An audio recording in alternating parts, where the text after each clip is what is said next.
Just had to check whether it was morning or afternoon to make sure I said the right one, but it's after 12 o'clock, so it's definitely good afternoon. So today I'm just going to talk a little bit about the real reasons that women over 40 can't lose weight.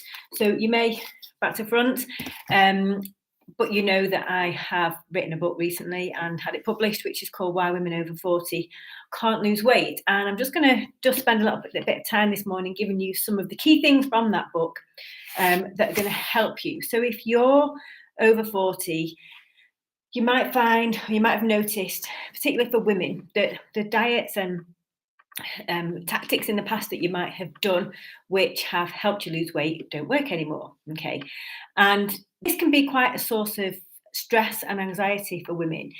Often people at this age, hate to generalize, but losing weight isn't necessarily about having a killer physique. Okay, what happens with women over, as we get into our 40s is our bodies start to change. We might not notice it at first. But if we leave it unchecked or don't do anything about it, we can find that we really start to have a body that we don't recognise, and that can feel quite upsetting and quite unnerving, and also quite frightening as well. I think we take for granted when we're younger that we are able to exercise a certain level of control about how we look and how we feel. And certainly when you start to hit the middle years and you're experiencing hormonal changes, you start to feel like you're losing control of your body, and not only what it looks like, how you feel, how your mind works, how sharp you are, how well you handle stress. There's a whole load of things going on, and it can certainly feel very daunting for people, because you don't need me to tell you that your 40s are a time of your life when life can feel very intense and pressured. There's a lot we have to deal with in our 40s and early 50s that really can be quite challenging. From my own experience, I've lost my job, and it can feel quite difficult to go back into employment. I'm 51 now. There's a lot of prejudice against women, again, older women in the workplace, so it can feel quite a difficult thing to do to go back. Our parents can get ill and die. Again, I had that experience as well.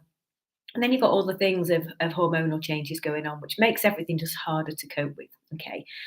So you might think, well, with all of this going on, do you care if you're overweight? Well, of course you do, because you want to feel good. It's not necessarily about what you look like, really. It's a lot, and it's massively to do with everything to do with your self-confidence and how you feel, but also feeling like your body belongs to you, your mind belongs to you, and you still have some control over that.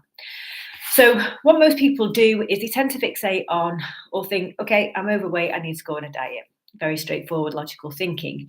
However, what the experience that women have is they find it very difficult to stick to a diet. Okay. And it's very easy to find information about what we should be doing, what we should eat, what we shouldn't eat, but working out, not working out, very little coverage or content about why we actually find it so hard. Okay. Very typical experience is going all gung-ho into a diet for a couple of weeks, doing everything you need to do, going out for a run every night, making all these food and these recipes, and only to find that your efforts start to fizzle out after 2 or 3 weeks. Quite typically, women will blame themselves. So I've heard people say to me, I'm just lazy, I've got no willpower, I've got no motivation, as if it's a personal failing that they're not able to sort of see a diet through and stick with something for more than a couple of weeks. Because as well as I do, sticking for it for more than a couple of weeks is really important if you're actually going to make any changes. Okay. So this is why I think it's more, rather than sort of, going from one diet to the next, looking for the magic diet that's going to work, start to look at things from a completely different perspective. Okay. And let's understand why it is that women can't stick with a diet. Okay. And that's what I've covered off in my book and what I've written my book for. But I just want to tell you what those things are now, because everyone needs to know this, and everyone's going to benefit from this information if this is something that you're trying to address in your own life. So firstly, and I'm just going to use the book just to remind myself. That's menopause brain for you. But just to follow the same order is what I'm looking in the book for. Okay, so firstly, The first one is self-neglect, and it's very typical for women over the course of maybe their sort of childbearing, career developing years to focus on everything except themselves. Okay, you're putting your children first, you're putting your partners first, you're putting your careers first. I don't know how many things can take the top spot, but what I do know is that you've only got so many hours in the day, and it's very often that women neglect themselves because we're too busy caring for everyone else in our lives, and we really don't have enough time left for ourselves at the end of the day. Now, we can be like this for decades. We don't realize that overlooking what we need, or first of all, I think we just lose touch with what we need. I think it's very much in women's nature to really focus on keeping everyone happy, keeping our kids happy, keeping our partners happy, keeping our bosses happy, keeping the people who work for us or we work with us happy. And we're so focused on all of these other things that we really don't tune into what we need ourselves. And the things that we need are, we need to eat well, we need to have exercise, we need to sleep, get enough sleep, and we need to manage our stress. And we put all of those things on the back burner because we don't have enough time. Okay. Very common, for example, for people to feed the kids what they want and you eat their leftovers or eat the same things. And kids and husbands can get away with eating all sorts of junk, but we can't. Okay. So self-neglect is a big one. You're not paying attention to what you need and also prioritizing giving yourself those things. The second one that holds you back is stress. So stress works in a couple of ways. Stress works on our hormones, actually. And so every time we feel stressed, we release stress hormones, and in particular one's called cortisol. And cortisol, when it's constantly in our bloodstream, is actually linked to increasing abdominal fat. And the problem for women is that as we get into our 40s, mid 40s and 50s, we become more stressed. Stress accumulates. The hormonal changes that are linked to menopause exacerbate or make it harder for us to cope with stress. And, we can find that we start to feel overwhelmed by things that we could manage easily enough before, maybe suffering with a bit more anxiety. Our minds can really start to go haywire, where we really have a very overactive mind and always constantly thinking, worrying, trying to anticipate things that are going to happen. And all of these things actually trigger a hormone release, this cortisol. And because we find ourselves in a constantly stressed state, this is actually going to cause changes within our body that are actually going to start to accumulate extra body fat, particularly around our middle. So I think a lot of people recognize that as being a problem area, and that's why. Stress works not only on our hormones, but it works on our habits as well. If we're stressed, we might not be in the right frame of mind to eat healthy foods. We might crave snacks. We might suffer with sort of emotional eating, which is going to just over time just erode the overall quality of our diet. Okay. Then we've got menopause. Okay, so menopause and stress are actually closely related.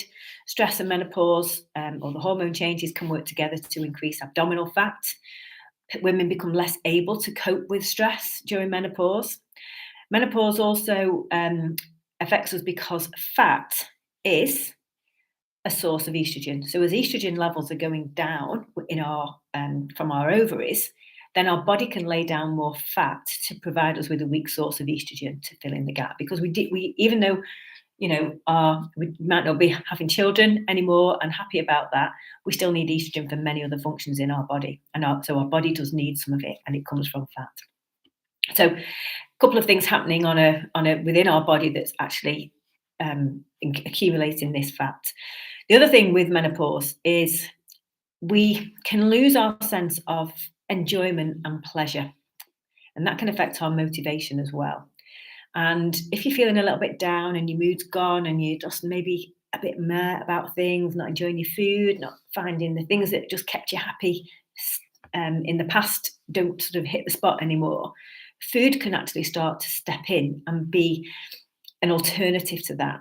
So you might find yourself craving sweets or sugary things or crisps, whatever it is, but tends to be junk food, highly processed food that actually fires up the dopamine reflectors, the dopamine receptors in your brain to give you a little hit of pleasure.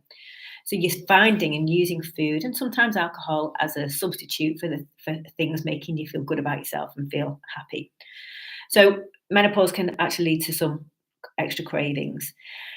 Then another area to be mindful of is just generally having an unhealthy relationship with food, which is something that can be exacerbated by menopause and stress, but also can be something that just creeps in over time. In terms of, maybe our diet just gets worse. We focus more on feeding our partners and kids what they want, and they might be wanting chips, pizzas, chicken nuggets, and we end up just eating the same thing because it's easier. Or if we make a big homemade dinner with loads of vegetables in, it gets lost, it gets left, so there's no point. And so the quality of our diet can erode over time. And we can also get into little habits like going and having big coffees, and maybe then start to creep up having a cake with that coffee, or curling up in front of the sofa at the end of the day with a glass of wine and a bowl of crisps. These little habits can really easily creep into our lives and add on quite substantial amounts of calories to what we're eating every day. And part of the reason that these habits sort of accumulate is because think about the world that we live in. Think about the environment we're in. We are bombarded with advertising for Deliveroo, for McDonald's, for KFC, for crisps, for drink, for Coke, you name it. We're just bombarded by advertising. When we go into shops, some figures, as much as 80% of food in shops can be ultra processed food. And that's food that has a lot of calories, but not a lot of nutrition. You go and buy petrol, you have to walk past a load of sweets and chocolates. There's even some clothes shops where you have to walk past sweets and chocolates. We're constantly prompted to eat and buy things, and things that aren't good for us. One, they've got loads of calories, and two, they've got no nutrition. So culturally and environmentally, we're being bombarded with messages to eat, and this really does affect our behaviour.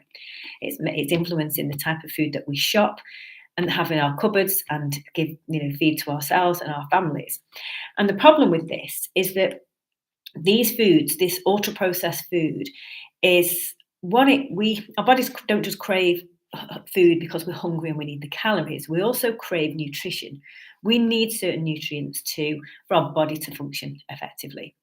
And when we eat foods that don't have a lot of nutrition, we eat more than we need of them. So we overeat them because our body is trying to get extra calories, extra nutrition, because there's not much in what we're eating. Okay, that pizza might have loads of calories, but it's got very little nutrition, so vitamins, minerals, good quality protein. So we overdo it because our bodies have an inbuilt mechanism to know when we've had what we need in terms of nutrients. So this shift in our diet of relying on more highly processed food is actually having the effect where we eat more calories than we need. We have more cravings. It's triggering cravings for us to eat more of those foods. And we're actually short on nutrition as well. So there's a lot of things that are happening around us in the world that we live in and the time of our lives, as in our life stage, that are actually working quite hard to make it very difficult for us to stick to a perfect diet or a healthy diet. Okay. And it's really important to be aware of all of those factors that conspire against you and to take a good look at those. So rather than just blaming yourself for being lazy, for being weak-willed, you're only behaving in a way that the environment has been set up to make your life easy, and it's very understandable given how stressed and busy we are. Probably, we live in a world where there's a lot of depressing news out there. It's very understandable that we might sort of look for bits of pleasure where we can, and food's such an easy source of that. So what I would just encourage you to do is to just think about what it is that stops you from eating or sticking with a diet. Is it the fact that you don't have enough time to prioritize yourself for what you need? You're under so much stress, and that's affecting your food habits. You're really susceptible, or you're going through the menopause and suffering from hormonal changes that's impacting you, being very susceptible to the shopping environment that we're in, and very easily able to sort of fall prey to advertising and fill your cupboards up with stuff that's not actually that great for you. Or finally, I've forgotten the last one.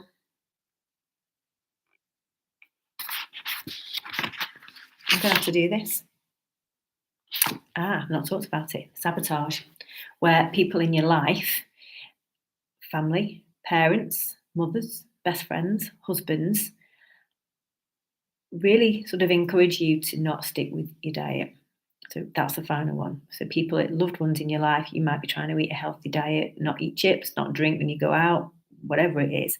And people really try and persuade you to not be a party pooper, to have the cake, to have the wine, to have the meal, whatever it is. And people who are really trying to get you to join in and not stick with your healthy intentions. Okay, so be mindful of those. Think about what it is. Start to identify those patterns and those behaviors or influences, I should say, in your life that make it hard for you to stick with a healthy meal. Okay, so I'm going to leave it there because that's long enough. And in future videos, I'm going to talk a little bit more about the things that you can do to lose weight.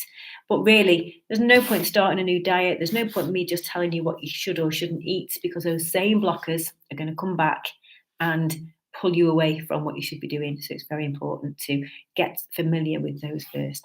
Okay, so thank you for watching, and I'll see you again soon.